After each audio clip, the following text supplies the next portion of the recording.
Assalamualaikum warahmatullahi wabarakatuh. Alhamdulillahirabbil alamin.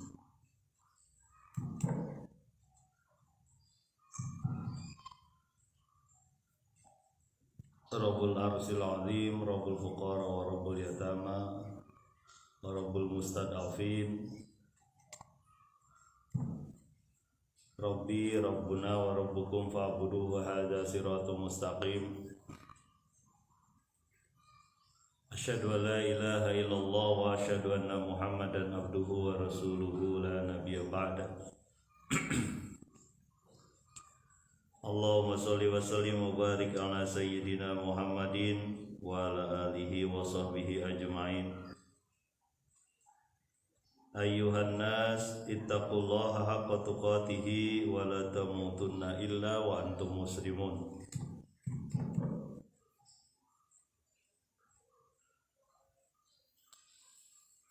Alhamdulillahirabbil alamin. Jamaah Kampung Taqwa astan rahimakumullah, mari kita lanjutkan lagi.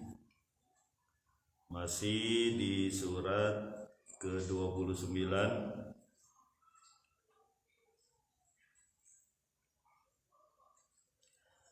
surat Al-Ankabut.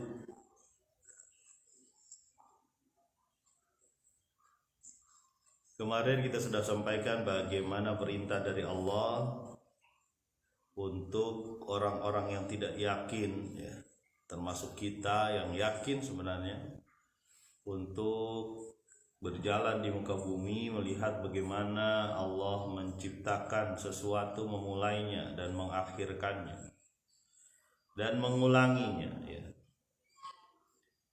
Kita berjalan kemana, ya, bisa saja ke dalam negeri atau ke luar negeri, dan melihat bagaimana Allah Subhanahu wa Ta'ala memberi bentuk kepada seluruh muka bumi yang berbeda-beda, baik bentuk geografisnya atau bentuk makhluk hidup yang berbeda-beda, yang mungkin tidak ada di kampung halamannya, sehingga menjadi yakin kita bahwa betapa mudahnya Allah menciptakan sesuatu dan mengulanginya. Itu yang kita sampaikan kemarin. Mari kita lanjutkan.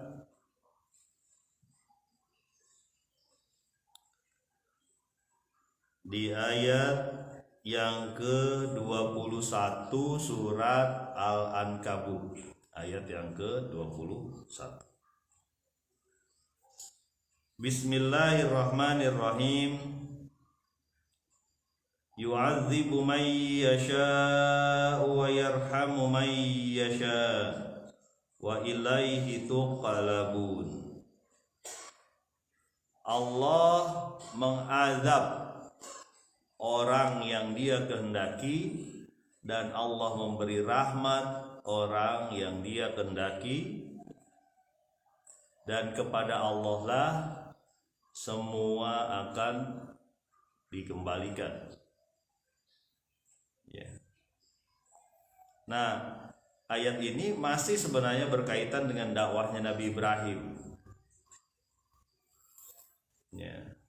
Arah pembicaraan kepada orang-orang yang ingkar, yang tidak mau menerima dakwah, tidak mau menerima seruan kepada Allah. Jadi di sini ditegaskan bahwa Allah bisa saja mengazab seseorang dan bisa saja Kang Agung, apa kabar? Barakallahu lak. Mudah-mudahan menjadi keluarga yang sakinah. Bisa saja memberi rahmat. Orang-orang yang menolak seruan kepada Allah, hatinya tidak yakin, tidak percaya kepada hari akhir, kepada hari kebangkitan, ya. bahwa Allah akan menyusun kembali tulang-tulang kita, bahwa Allah akan membangkitkan kita dan meminta pertanggungjawaban. Kulukum ra'in wa kulukum mas'ulun ar-ra'iyati. Semua kamu adalah pemimpin, baik pemimpin terhadap diri sendiri, pemimpin keluarga, pemimpin kepada masyarakat, pemimpin terhadap anak, mungkin pemimpin di pekerjaan. Mas'ulun ar-ra'iyati, akan diminta pertanggungjawabannya oleh Allah.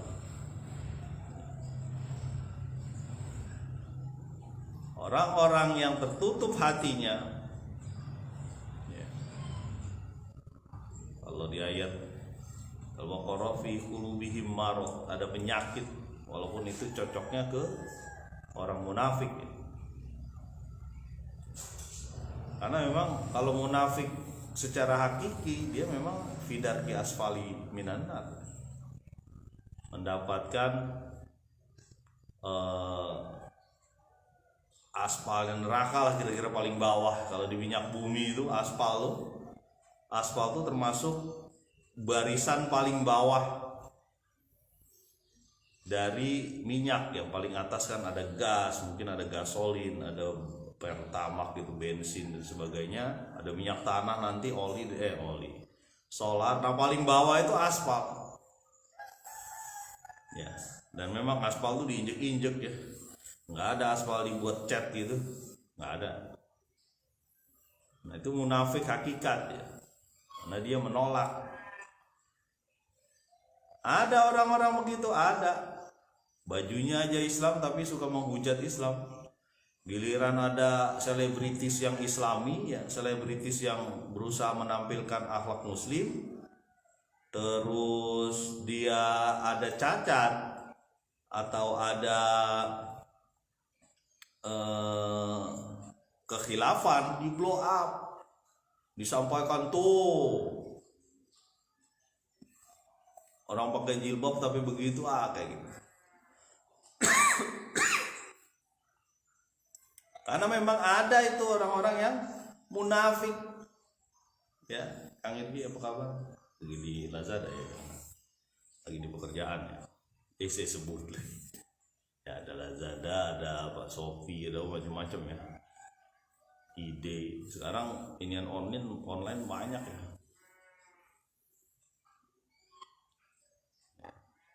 Ada juga munafik tapi dia masih muslim. Kenapa masih muslim? Ya dia mengakui Allah, dia mengakui Rasulullah, dia yakin juga dengan surga dan neraka. Tapi karena pekerjaan dia, misalnya, karena ada bisnis dia lupa sholatnya, dia lupa sedekahnya, dia nggak ingat bahwa dia korupsi itu bakal dibalas, ya. Kadang-kadang kan begitu, ya. Kenapa nggak ke masjid? Aduh, buru-buru ke masjid, Pak. Saya aja udah pulang mau maghrib. Ya pulang sebelum maghrib lah, ya. Biar bisa sholat jamaah. Kalau nggak, sholat maghrib di jalanan. Saya ingat ada satu pemulung, ini saya sebutkan, ya.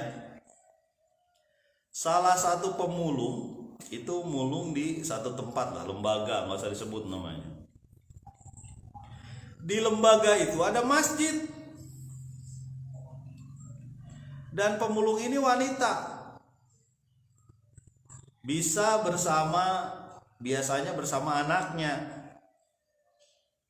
Dia mulung di sekitar lembaga itulah atau di dalam. Tapi apa yang saya lihat dari cerita dia ini bagus, ya. Dia naruh mukena dia di masjid situ. Dia mulung, tapi dia naruh mukena di masjid situ untuk bisa sholat. Bayangkan. Jadi nggak ada alasan, Pak saya kotor, Pak, gini-gini deh. Ya, bersih-bersih dulu sebentar lah. Masjid di Indonesia ada di mana-mana lah, kecuali di daerah-daerah tertentu, ya, yang minoritas Muslim. Tapi yang namanya masjid di Jabodetabek ribuan. Ya. Kemarin saya pernah waktu sholat Jumat tuh, saya ingat sholat Jumat sini ada bapak-bapak pakai gerobak, pakai panggulan sayur, ya. Panggulan sayur tuh, berarti tukang sayur dia ya. Orang asli udah tahu itu. Waktu sholat Jumat ketemu sama dia saya di situ di belokan itu ke arah Masjid Asy-Syifa. Dia tetap jalan bawa sayur, saya ingatkan, bah Jumat lah tuh pak itu mah dagangan taraweh lah tadi dinya gitu. Iya pak mau ditaruh di situ, saya nggak lihat lagi setelah itu apakah dia hadir, ya. Padahal dia pakai celana panjang kok. Ya. Kadang-kadang juga tuh kalau tukang tukang cuanki apa tukang apa lah namanya itu, ketika lagi sholat itu, bang sholat dulu bang, gitu. Nggak apa-apa itu disampaikan, ya. Karena Allah itu mengazab orang yang dikehendaki Allah dan memberi rahmat kepada orang yang dikehendaki Allah. Rahmat pada orang yang dikehendaki Allah adalah orang yang siap hatinya untuk menerima hidayah. Ya. Ada yang menerima hidayah di usia sudah tua, sudah kakek-kakek. Saya ceritakan ya, ini saya melihat ada salah satu lembaga zakat ya. Ini apa namanya? Lasnas Dewan Dakwah, ini saya sampaikan ya karena ini bagus dan lembaganya juga insya Allah mudah-mudahan kredibel dan dipercaya. Lasnas Dewan Dakwah ini punya program mengirim dai ke pelosok dari zaman jadul tuh, dari zaman saya masih ingat dulu Ustaz Suhada Bahri kalau nggak salah, ngirim ke pelosok, ke daerah-daerah yang belum terjamah oleh Ustadz, belum terjamah, bahkan belum ada yang sebagian dia muslim tapi belum ngerti sama sekali. Gitu. Nah di daerah Maluku ya ada satu suku. Suku ini suku yang nomaden. Nomaden itu artinya sering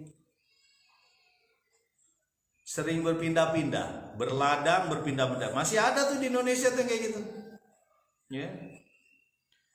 Kemudian ada dai-dai dari mereka ya yang mau mungkin mempelajari bahasa mereka, ya.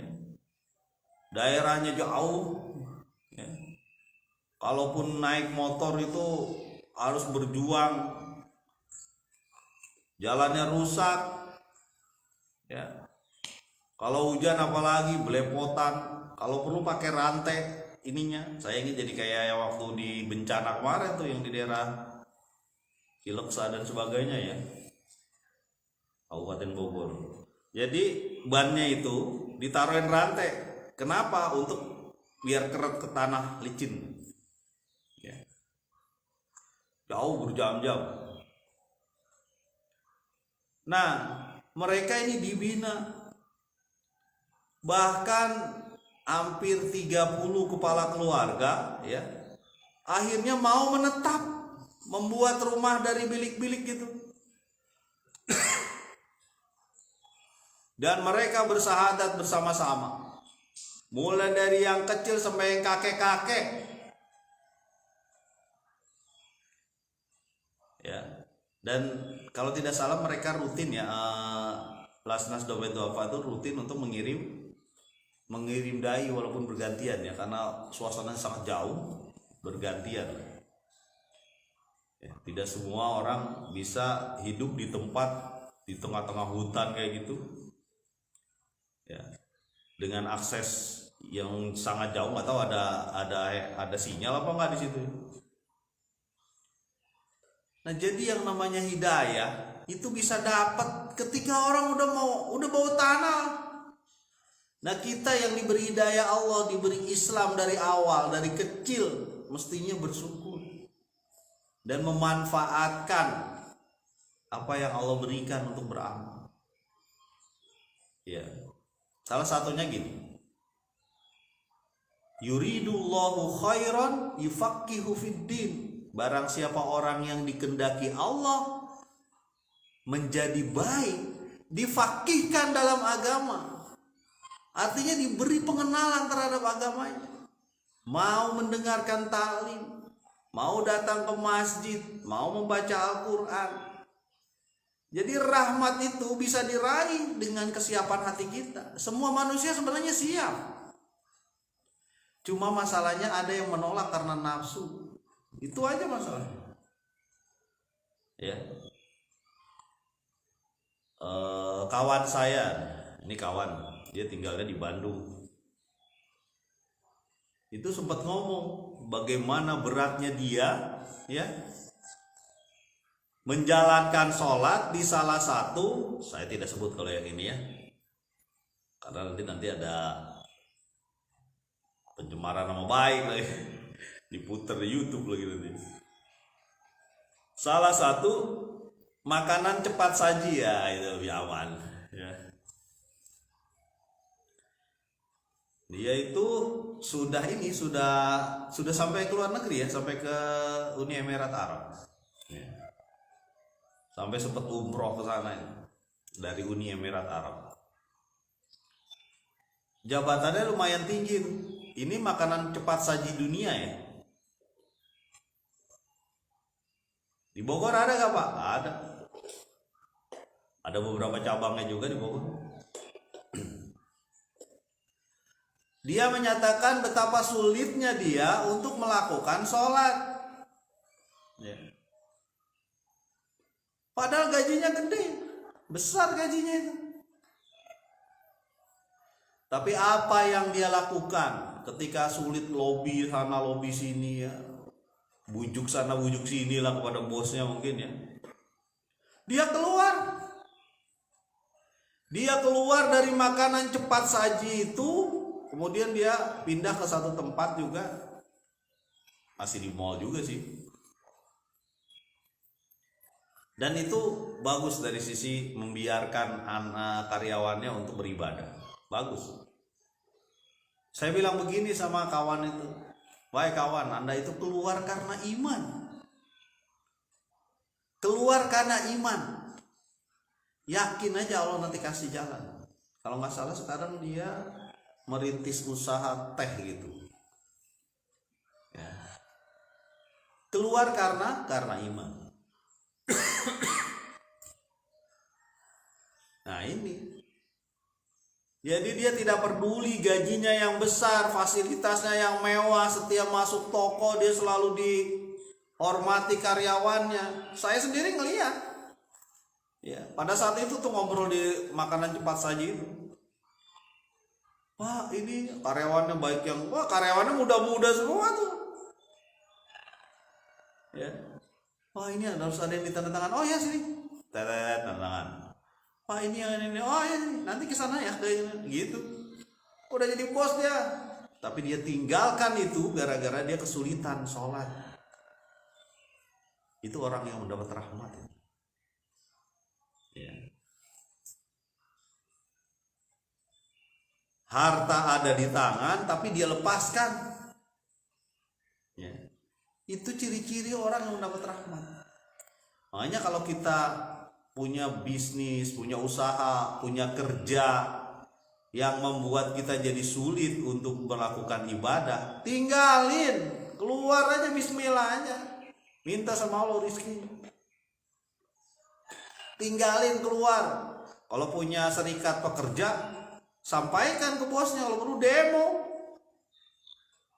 Kita nggak boleh sholat di sini, demo nggak apa-apa. Korban nyuruh demo nggak apa-apa kalau untuk buat amal. Kenapa? Siapa yang melarang? Kebebasan beragama itu dijamin oleh Undang-Undang Indonesia, dijamin pasal 29. Apa sampai itu dari kecil diingetin dari SMP. Ya. Di Undang-Undang Dasar kan pasal 29 itu nggak dirubah tuh. Kebebasan beragama itu dijamin. Jangan sampai kebebasan ini dikuliti oleh pekerjaan. Enggak.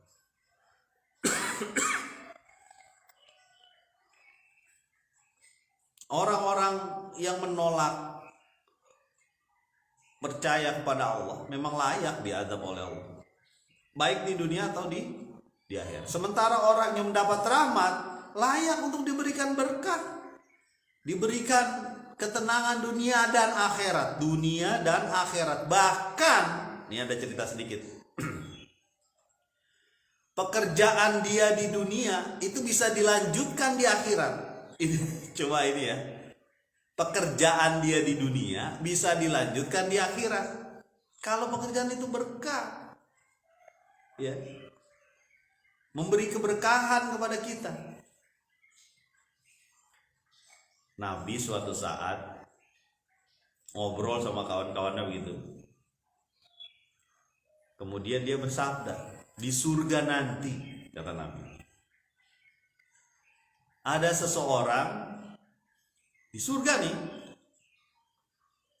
yang meminta kepada Allah untuk bertani. Ya, pernah saya ceritakan dulu ya. Mau menanam dia. Badai melak tatangkalan, kira-kira begitulah. Ya Allah, saya mau bertani, bercocok tanam. Allah Subhanahu wa taala menyatakan, kenapa di sini kan boleh melakukan apa saja, silakan, kira-kira begitulah. Yang ini bahasa saya aja. Di sini udah ada apa-apa gitu, mungkin bahasa kita, ini udah ada apa-apa, kamu melakukan apa aja lah, terserah kamu. Kemudian orang ini bertanam memang, menebar benihnya. Tuh, pekerjaan kita bisa dilanjutkan loh di surga. Dia tebar benihnya, hasil panen dan pertumbuhannya. Ini disebutkan dia di sini, hadis riwayat Bukhari. Hasil panen dan pertumbuhannya berarti kecepatan tumbuh dia, ya, rimbunnya dia. Tidak disebutkan ini tanaman apa ya. Lebih cepat dari kedipan mata. Ayo ngedip. Berapa detik kita bisa ngedip? Disebutkan tuh lebih cepat dari kedipan mata. Kemudian kata Allah Subhanahu wa taala, ambillah itu, makanlah itu, memang kamu tidak pernah kenyang. Kira-kira begitu ya, manusia tidak pernah kenyang ya.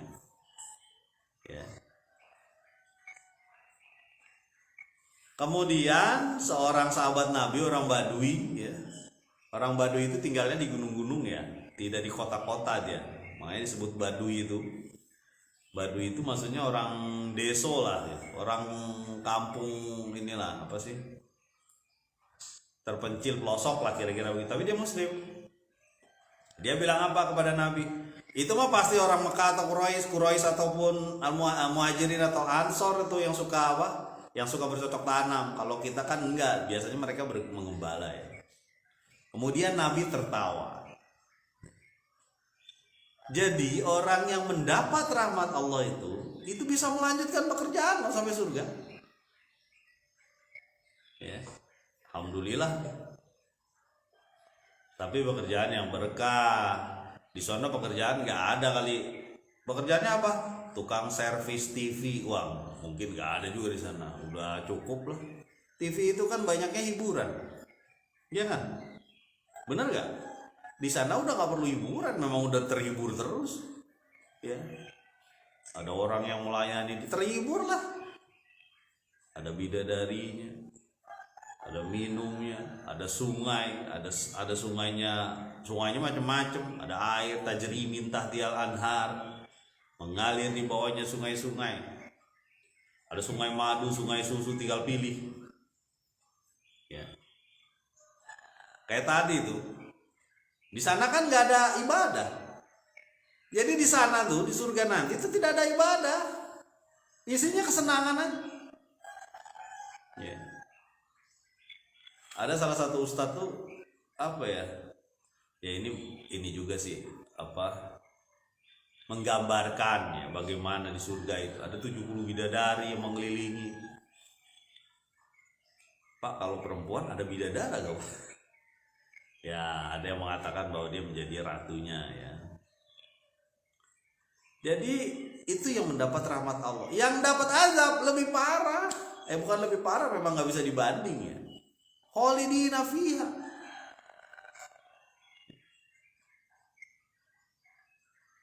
Dapat neraka. Dan apa kata Nabi? Api yang ada di dunia ini itu cuma 1 dari 70 api di akhirat. Kata sahabat, 1 aja bisa bakar apa aja ya. Begitu panas. Iya kata Nabi. Kalau di akhirat nanti kali, atau bahasa lain lipatkan jadi tambah 69 lagi. 69 lagi. Di dunia orang menyalakan api bisa sampai 1000 derajat untuk membakar baja. 1000 derajat Celcius. Pak, derajat Celcius itu gimana Pak ya? Ya memang harus ada kita pelajari sedikit lah. Contoh gampangnya ketika air mendidih itu 100 derajat Celcius. Itu air mendidih, siapa yang sanggup naruh tuh jempol kita atau telunjuk kita di air mendidih? Itu 100 derajat Celcius. Untuk melebur baja itu hampir mungkin 800 atau 700, bisa sampai 1000 derajat Celcius. Berarti 10 kalinya air mendidih, dan itu di dunia. Kalau di akhirat kali 69 lagi. 1000 kali 69 69.000 kali lipat dari panasnya api yang bisa melebur baja di. Makanya gak kebayang kawan. Kalau orang menantang azab Allah itu luar biasa. Ya. Ayat yang kedua, selanjutnya ayat selanjutnya. Ayat ke-22 ya. Wa ma antum bimu'jizina fil ardi wala fis sama. Wa ma lakum min dunillahi min waliyyin wala nasir. Dan tidaklah kamu, kata Allah, bisa terhindar atau bisa berlepas diri dari azab Allah baik di langit ataupun di bumi. Ya, di bumi dan tidak juga di langit. Dan tiadalah bagi kamu min dunillahi selain Allah pelindung dan penolong. Jadi nggak ada, baik di langit dan di bumi itu nggak ada. Kalau kita dapat azab dari Allah tak bisa lepas. Karena ada orang-orang yang menyembah malaikat. Ada zaman dulu. Ada yang menyembah, bahkan ada yang menyembah matahari yang di langit. Nggak bisa kalau azab Allah udah nyampe. Ya. Ada yang menyembah jin, nggak bisa. Jin aja bisa dibakar nanti di neraka. Bahkan dia diminta pertanggungjawabannya. Wa ma khalaqtul jinna wal insa illa liya'budun. Tidak aku ciptakan jin dan manusia kecuali beribadah pada.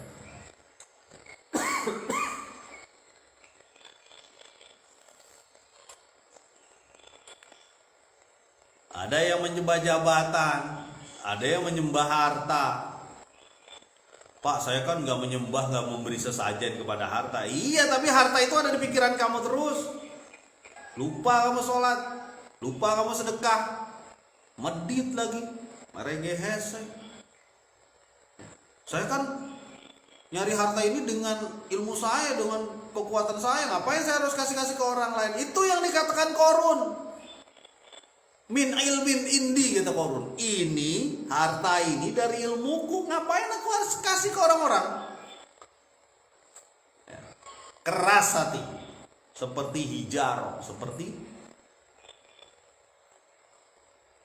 batu, au asyaddu qaswa, atau lebih keras lagi dari itu. Nah, itu hati manusia. Padahal kalau kita memberi kepada orang lain itu yang bermanfaat pertama buat diri kita, melunakkan hati. Hati kita jadi lunak, kita tahu ada orang yang lebih berat kehidupannya dari kita. Ya. Kita bisa berharap nih sekarang. Nanti buka saya makan apa ya? Berharap kan kita? Saya mungkin ajak anak-anak jalan ke rumah makan lah. Kita berharap. Ada orang yang nggak bisa berharap karena dia pagi aja dia nggak sahur, cuma minum air putih aja. Karena nggak ada. Ada itu. Kan pernah saya sampaikan di sini bahwa ada orang yang menyatakan kepada saya bahwa dia punya anak sekian. Ya. Setiap hari dia cuma masak 1 liter beras. Besok kalau ada uang beli lagi 1 liter. 1 liter. Makanya saya ini banget sama anak-anak yang buang-buang makanan tuh. Naudzubillah. Ya. Kalau makan itu kayak kemarin kita buka bersama tuh, dibagi-bagi tuh, ayo habisin, dibagi-bagi, ayo habisin, sedikit-sedikit dulu aja, nggak usah banyak-banyak. Habisin makanan itu, habisin. Ya. Karena innal mubadzirina kana ikhwana syayatin. Kalau yang mubadzir, terbuang, tersia-sia, itu temannya setan, setan seneng. Itu bagian syukur ya. Kita bersyukur dapat rezeki ini, jangan dibuang-buang. Makanya terus terang ya, kalau ada perayaan apa sajalah, perayaan nasional, perayaan agama dan sebagainya yang buang-buang makanan, itu saya kurang suka. Kalau perlu dirubah, jangan bikin makanan mateng, bikin aja sembako. Ya, perayaan apa? Perayaan misalnya Isra Mi'raj misalnya, perayaan 17 Agustus. Perayaan macam-macam ya, hari kemerdekaan. Bikin aja sembako biar dibawa pulang daripada mubazir. Ya. Coba lihat kalau ada perayaan. Yang kenyang tuh ayam. Saya lihat di sekeliling ini, kadang di depan, kadang di belakang rumahnya, banyak nasi ditumpuk di situ karena lebih. Ya. Berlebihan, tidak dimakan. Banyak orang yang butuh, orang yang ngungsi dari Rohingya, ya. Dari Rohingya itu di Myanmar sana, ngungsi itu saking beratnya kehidupan di sana, dikejar, dibunuh dan sebagainya. Mereka ngungsi dengan apa? Dengan sampan, dengan kapal laut menuju Aceh, menuju Malaysia, menuju Selat Malaka. Bahkan banyak yang tenggelam, nggak ketahuan lagi di mana. Saking beratnya kehidupan mereka. Jadi kalau kita sebagai seorang Muslim, ya, yang yakin betul bahwa Allah akan membalas segala perbuatan kita, ya, buatlah baik sebaik mungkin, seperti contohnya Nabi Muhammad SAW. Ya. Sering saya sampaikan nih kisah ini biar nanti kita kuat lah ya, bagaimana seorang nabi diajak makan. Pada saat itu perang Khandaq, perang Parit, perang yang mengharuskan dengan saran dari Salman Al-Farisi, orang di daerah Iran yang masuk Islam, untuk membuat parit, membuat selokan besar yang menghalangi kota Madinah dengan pasukan musuh di seberangnya. Itu tidak dikenal di peperangan Arab, cuma dikenal di peperangan Parsi. Ya. Semua bekerja turun tangan, maju, gali, termasuk Nabi SAW. Bahkan Nabi terdengar ketika dekat ke Nabi itu terdengar bunyi kericik-kericik gitu. Apa bunyi itu? Ternyata kain yang di dalamnya diisi batu untuk diikatkan di pinggang, di perut Nabi supaya menahan lapar.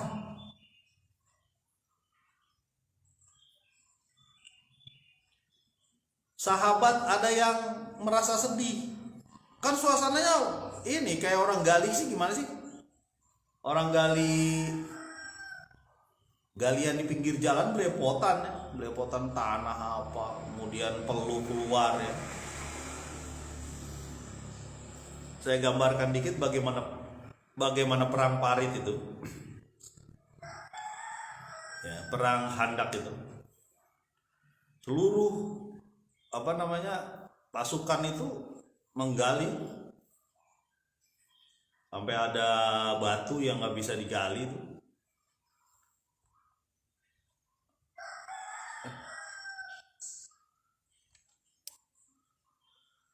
Batu nggak bisa dipecahkan, kemudian Nabi turun tangan.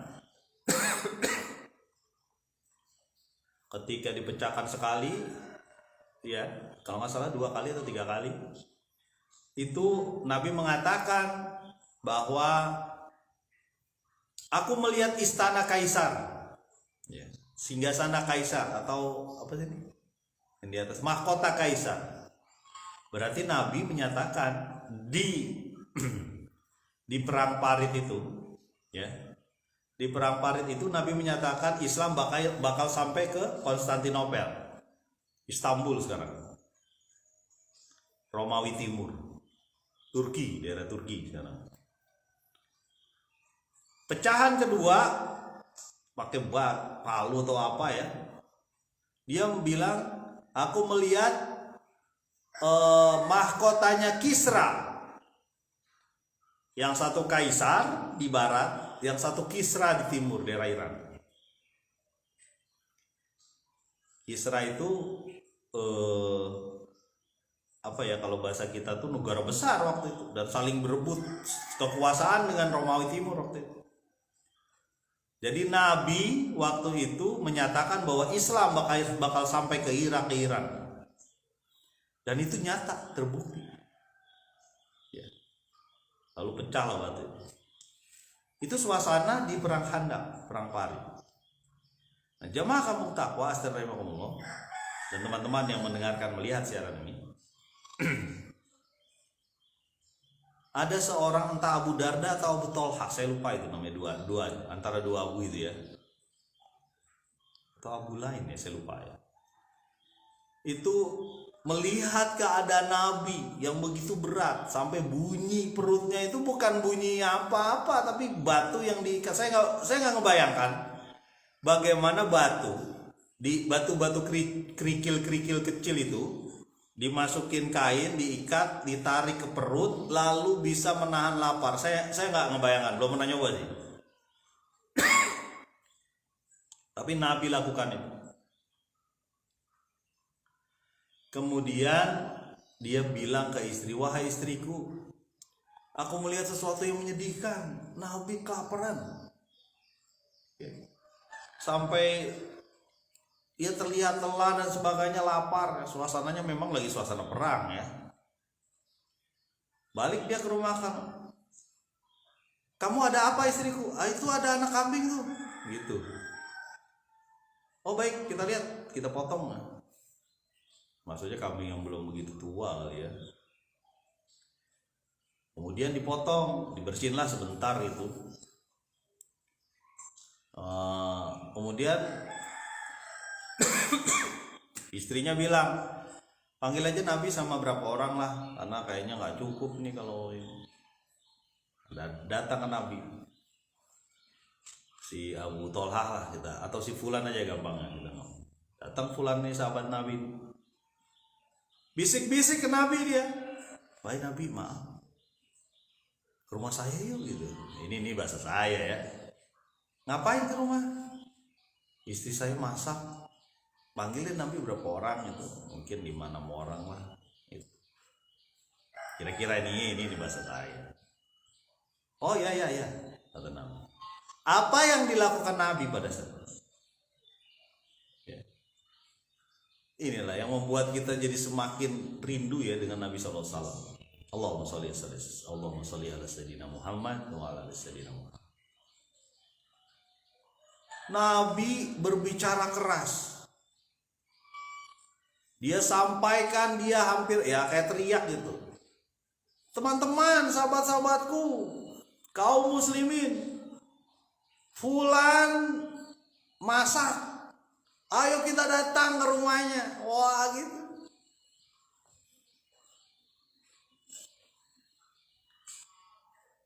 Kaget ini fulan nih. Ya Allah, orang semua pada mau masuk ke rumah saya. Ya, itu Nabi ya. Dia tidak mau makan sendiri kenyang. Dia sampaikan ke semua umatnya itu untuk datang ke rumah fulan ini. Ya. Kemudian Nabi berpesan kepada si fulan ini, bilang sama istri, kuah makanannya jangan dibuka sampai saya datang. Ya. Maksudnya tetap saja ditutup sampai saya datang. Kemudian Nabi datang berombongan yang mungkin ratusan orang. Ratusan orang datang ke rumah fulan ini. Apa yang dilakukan Nabi? Makanannya ya mungkin sop atau kuah ya, atau yang nggak usah disebut lagi puasa soalnya. Makanannya itu dicampur dengan roti atau apa gitu. Nabi sendiri yang nuangin, kasih piring gitu, kasih ini terus dituangin. Ratusan orang itu bisa makan itu dari satu tempat. Sampai masih ada sisanya di mana? Di apa? Mungkin baskom dari fulan ini. Lalu makan juga mereka. Jadi itulah keberkahan ya, ketika Allah memberikan keberkahan itu cukup buat semua orang. Makanya dia mengatakan, hadis Nabi kalau nggak salah, makanan 2 orang cukup buat 3 orang, makanan 3 orang cukup buat 4 orang. Artinya apa? Ajak manusia makan. Sampai disebutkan ita'amut to'am, salah satu sedekah itu adalah memberi makan. Ya. Memudahkan manusia dalam memberi makan itu sedekah. Jamaah kampung takwa asten rahimakumullah. Kembali lagi bahwa kita tidak bisa keluar dari azab Allah, baik di langit, baik di bumi. Nggak bisa ada yang melindungi kita, termasuk Tuhan-Tuhan palsu yang Anda sembah itu. Nggak bisa. Ya. Di bumi misalnya dia menyembah hewan besar misalnya ya, yang ada di danau ini misalnya, atau buaya besar, kan banyak tuh lambang-lambang itu. Jadi wah, sampai di Indonesia masih ada beberapa suku-suku tuh yang begitu ya. Suku-suku itu manusia. Kalau manusia ya berarti layak kita dakwahi, kita sampaikan. Ya.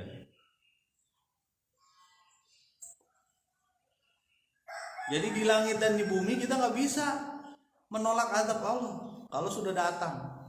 Baik kita lagi di langit, kalau sekarang kerasa ya, karena bisa kita di langit waktu terbang, ya dikenakan Jadi kalau kita terbang tuh, mungkin teman-teman sudah ada yang pernah merasakan. Nabrak awan aja bunyi gitu, nabrak awan, padahal awan itu cuma air berupa uap lagi, bukan air yang kayak yang bisa cairan, itu bukan uap, itu bergerak. Saya masih ingat dulu Hammam itu sampai ketakutan tuh kalau nabrak awan itu, nangis. Dari awan aja udah bisa bikin ketakutan gitu ya. Bahkan banyak juga ada yang celaka karena jenis awan tertentu yang membangkitkan badai ya. Di langit dan di bumi nggak bisa kita lepas dari azab Allah. Wa ma lakum min dunillahi min waliyyin wala nasir. Tidak ada bagimu itu penolong, pelindung dan penolong, nggak ada kecuali Allah.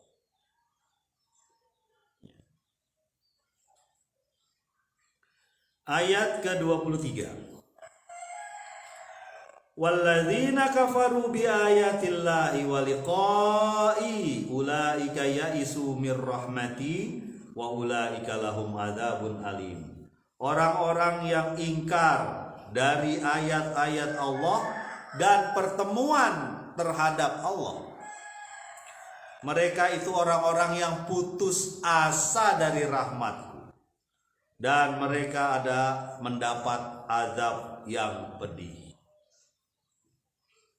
Ayat ini mengingatkan orang-orang yang ingkar kepada Allah dan pertemuan kepadanya, waliqa, dan pertemuan. Ya. Mereka itu putus asa dari rahmat Allah. Ya. Dia nggak mau mendapatkan rahmat Allah, itu dia putuskan. Tak ada hubungan saya dengan Allah. Ya.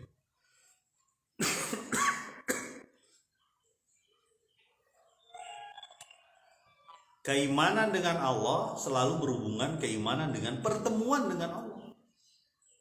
Ya. Bagaimana nanti kita bakal bertemu, dijejerkan, dibariskan, bahkan tanpa baju. Ini sudah saya sampaikan. Kita dijejerin nanti di akhirat itu tanpa baju, telanjang. Kata Bunda Aisyah bertanya kepada Nabi, wahai Nabi, itu orang apa nggak pada ngeliat-lihatan gitu? Apa yang dikatakan Nabi? Urusan pada saat itu ya, lebih besar dari lihat-lihat. Neng. Ya. Jadi kakinya tidak bisa bergerak kalau dia tidak dapat dua hal aja. Kitab yang shimal atau kitab yang yamin. Kitab yang di kiri atau kitab yang di kanan. Itu aja tuh. Urusan manusia pada saat itu tidak berubah, tidak membuat kakinya bergerak kecuali dia sudah jelas. Dia dapat kitab shimal atau kitab yamin. Dapat kitab sebelah kiri atau kitab sebelah kanan. Kalau udah ketahuan kanan baru bergerak. Kalau udah kiri udah habis lah.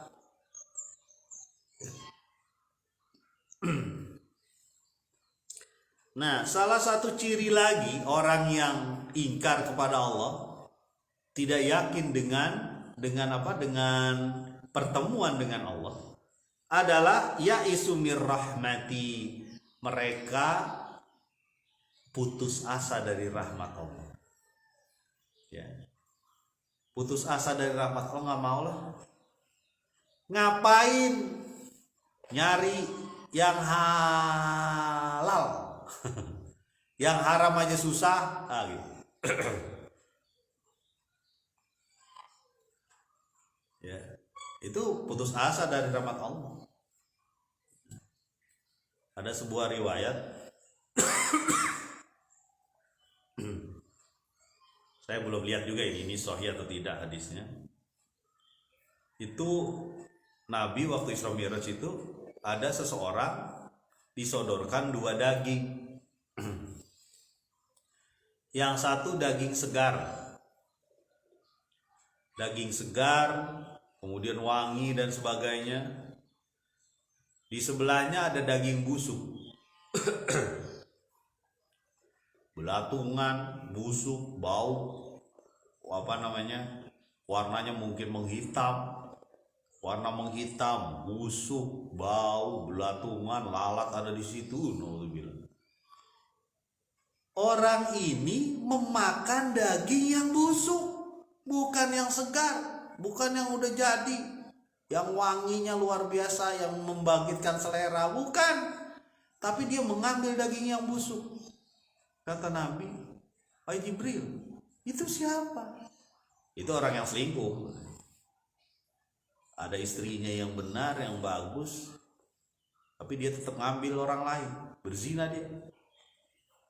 Ya, itu gambaran aja, supaya kita jijik dengan itu, ya, supaya kita jijik dengan itu, dan jangan dijadikan lagu-lagu, jangan dijadikan tema-tema film, karena orang jadi terbiasa, ada di kepalanya itu nggak apa-apa tuh udah sering, yang kayak gitu mah sering, Jadi terbiasa ada di kepalanya bahwa perbuatan zina, perbuatan serong, perbuatan selingkuh itu biasa saja.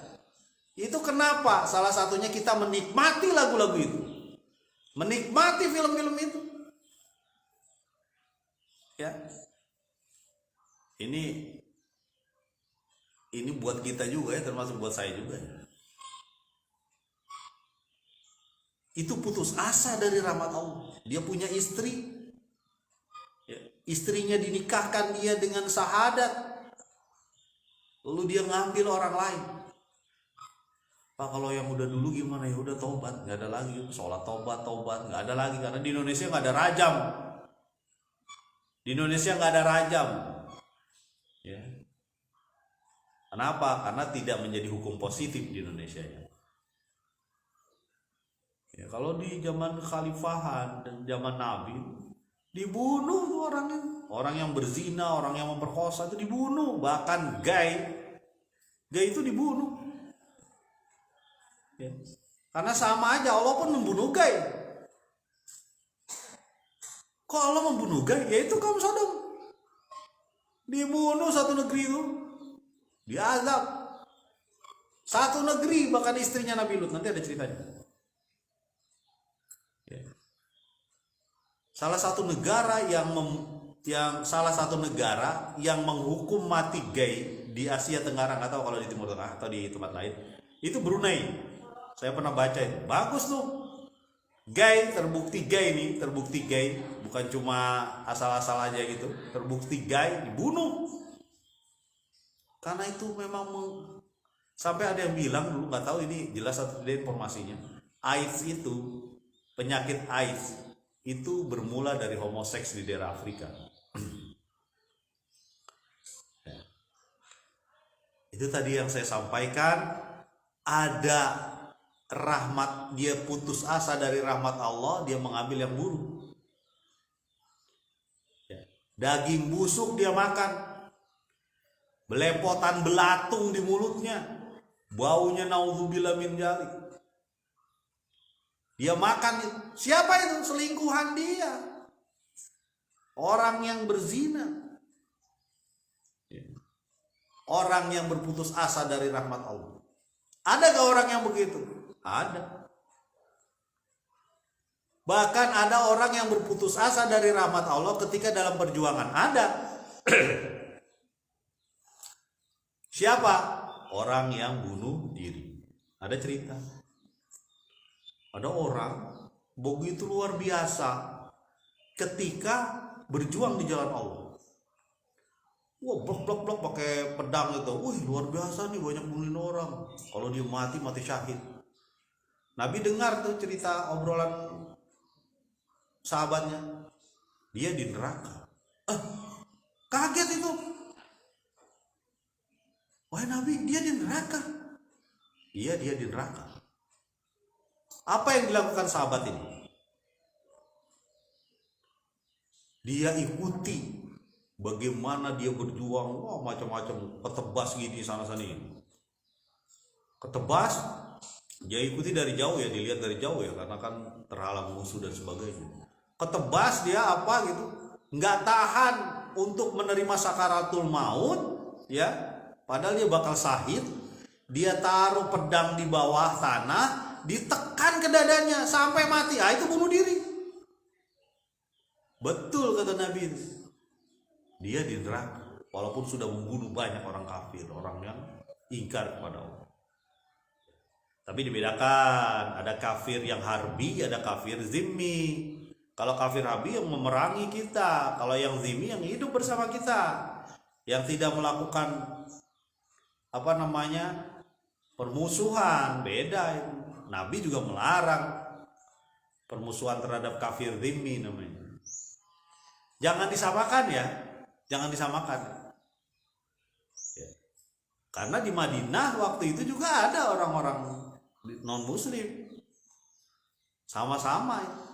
Ya. Ada perjanjiannya khusus namanya Piagam Madinah. Kembali lagi, wa ulaika lahum azabun alim, dan mereka mendapat azab yang pedih, yang tidak mau mendapat rahmat Allah, putus asa dari rahmat Allah. hidup nih begini banget lah, udah ada saya korupsi weh, miskin terus lama banget, udah ada saya cari yang haram weh, ya akhirnya judi lah, biar dapat lotre lah. Hati-hati nih, ini ada juga yang lotre nih. Kadang-kadang saya suka ingatkan ke anak-anak, apa ya, dulu waktu di Cibanteng, di depan SD Cibanteng, ini cerita sedikit ya. Waktu Haifa kecil dulu, mungkin tahun berapa ya, 2010-an kali ya. Nah, di luar sekolah itu ada orang yang jualan permen apa jualan telur cicak gitu, permen telur cicak apa gitu. Harganya 1.000. Di situ ada nomornya. Ya. Permen telur cicak tuh paling cuma 500 perak, tapi ini harganya 1.000. Di situ ada nomornya. Nomornya ini ada hadiahnya. Kalau misalnya nomor 2 hadiahnya mobil misalnya, yang mobil-mobil itu. Nomor 3 hadiahnya kapal-kapalan. Nomor 4 hadiahnya mungkin gayung. Gayung ada gak ya? Kalau anak SD nggak ada kali. Nah, sekarang pertanyaannya, itu dagang atau judi? Judi itu. Kalau yang disebut berdagang, harganya sama. 1.000 perak ya 1.000. Kalau ini kan berarti ada yang dirugikan. Yang zong, yang kosong nggak dapat. Ya, ini untuk menarik orang. Naudzubillah, jangan sampai. Kalau kita ada saudara kita, teman kita, ibu kita melakukan hal yang kecil kayak gini, ini judi loh, jangan salah. Turunin, bilang, sampaikan dengan baik-baik. Ini judi, Bu, ini judi, Pak. Ya. Sampaikan. Sekarang mah udah canggih Pak Arfan, judi nggak begitu doang, pakai handphone aja bisa. Di handphone itu orang ngumpul, ya, kemudian bisa jadi judi. Mana dari zaman dulu itu ada aja cara judi itu. Ya. Pak Arfan, saya susah kayaknya keluar dari judi ini, gimana ya Pak Arfan? Bismillah, minta sama Allah, datang ke musola, ke masjid. Wala yakhafuna laumata laim, gak usah peduli dengan orang yang menghina kita, ngejek kita, popoyokan kita. Datang ke masjid, datang ke musola, datang ke majelis ta'lim, datang ke orang-orang soleh. Itu pasti bisa. Kemarin saya sampaikannya, bagaimana seorang yang benar-benar niat untuk kembali ke jalan Allah, selama 2 tahun hilang gainya. Ya. Lalu dia menikah dengan seorang istri. Kalau kita niat, sama. Ayah saya pernah ngomong nih, ayah almarhum saya, mudah-mudahan Allah beri rahmat pada dia.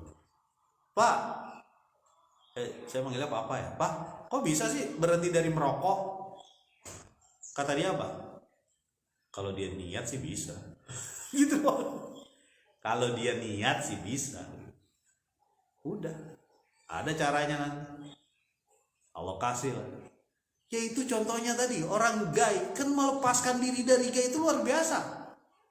Dia pasti banyak temennya, pasti dikejar-kejar, pasti diikat, pasti melepaskan diri dari gay. Luar biasa. Orang ini saya yakin yang diceritakan kemarin itu ganteng. Orang dia biasa di model. Betapa godaan dia bisa. 2 tahun selesai. Kalau dia mau masuk Islam dengan benar. Mudah-mudahan bermanfaat. Subhanakallahumma wa bihamdika asyhadu alla ilaha illa anta astaghfiruka wa atubu ilaik. Assalamualaikum warahmatullahi wabarakatuh.